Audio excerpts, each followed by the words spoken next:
I am Marthe Drummond Close, and I would like to share with you a little about the history of Close Memorial Park.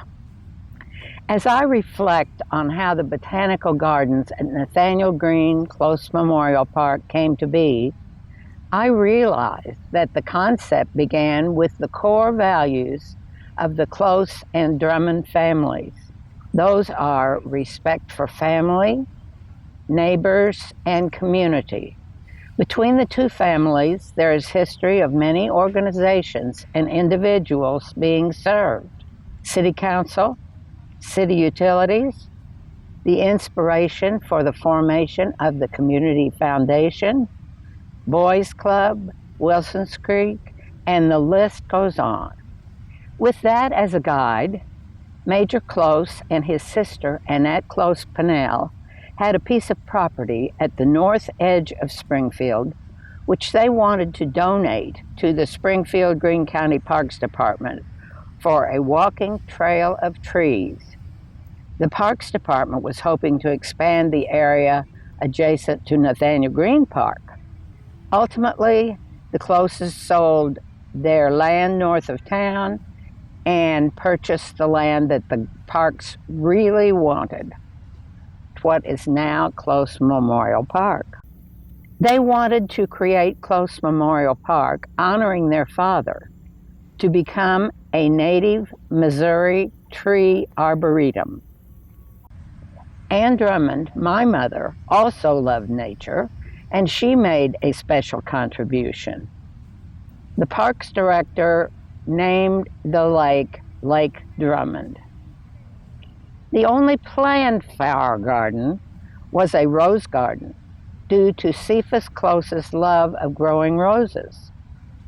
Major recruited Sam McGowan from the American Legion just across Lake Drummond to do the planning and planting, and the Rosarian Society assumed the maintenance. 4 men became the founders of Friends of the Garden, as well as the chief planners, daily hard laborers, and foundation of the organization. They were Major Close, Dr. Stan Horsch, Robert Childress, and Dr. Bill Roston. The latter two were leaders of the Hosta Society, which had started a garden at Dickerson Park Zoo. Alas, the animals ate the hostas. So they were looking for a better place for their garden, and they were welcome to join us here at Close Park. Future gardens came along as one of the 4 had a special idea. Maybe an English garden, a white garden, which was inspired by our visit to Sissinghurst in England, and Bill Roston's visit to a butterfly festival at Powell Gardens. Their ideas were popping up like spring flowers. Many volunteers were recruited as they rode their bicycles along the Greenway Trail, which runs through the park, as well as the numerous garden clubs.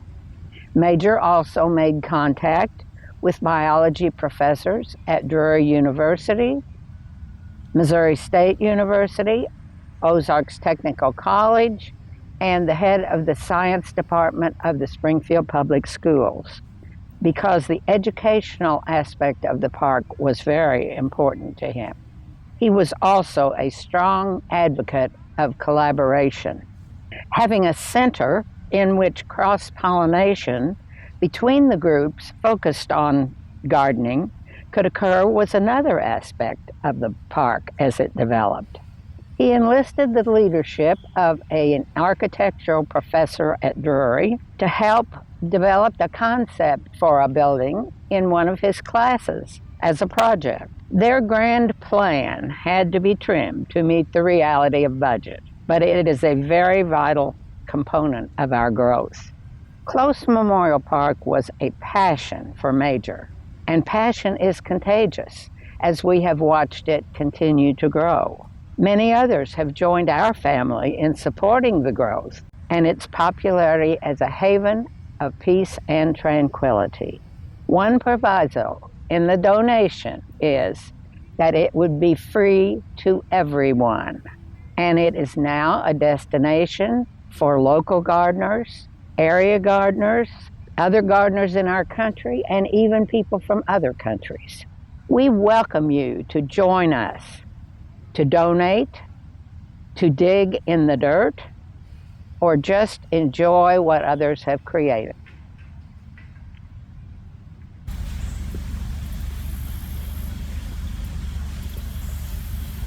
Oh,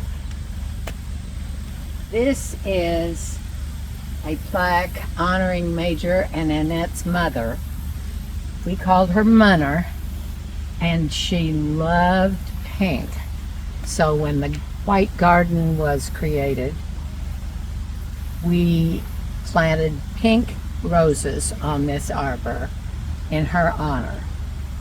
Everything she liked to wear was pink, so we think of her when we see pink.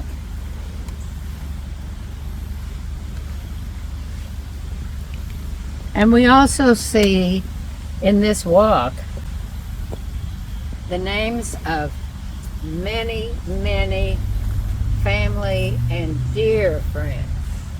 And there's even one brick down there that a young man used to propose to his fiancée. He bought a brick, had it installed, and it said, "Will you marry me?" And on their walk, they stopped at that brick. And she said yes. But that's one of our favorite stories about this walk. But it is a trip down memory lane for sure.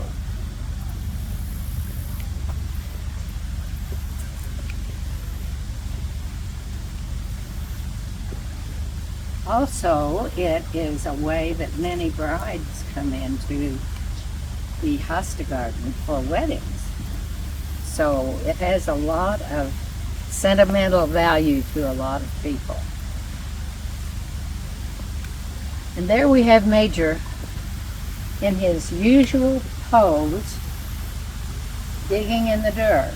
He was not really a knowledgeable gardener, and he always said that unskilled labor was his specialty. And he offered free weed pulling lessons to anyone he could sign up.